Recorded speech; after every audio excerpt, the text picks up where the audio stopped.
সেটা কও না তুমি। আমি কই, আমি এখন থেকে শুদ্ধ ভাষায় কথা কওয়ার চেষ্টা করুম আর কি।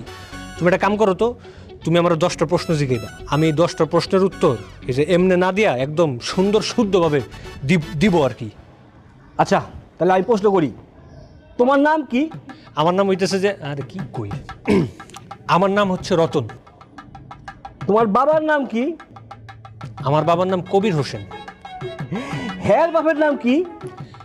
জয়নাল হাজি। হেয়ার পর হ্যার বাপের নাম কি? তার বাবার নাম হইতেছে কুদ্দুস। হ্যার পরে আর কি এরপরে কি? আমি কইছি যে 10টা সুন্দর সুন্দর প্রশ্ন জিগাইতে, বিভিন্ন রকমের 10টা প্রশ্ন জিগাইবা। তুমি আমারে কইলা 10টা প্রশ্ন করতে, হ্যাঁ? আমি কি এখন প্রশ্ন বই রইছি? তুমি কইছো পাঠাবা, তাই প্রশ্ন করছি, প্রশ্ন করতে কইছে প্রশ্ন করছি। হ্যাঁ মধ্যে বেজাল দেখলা কি তুমি?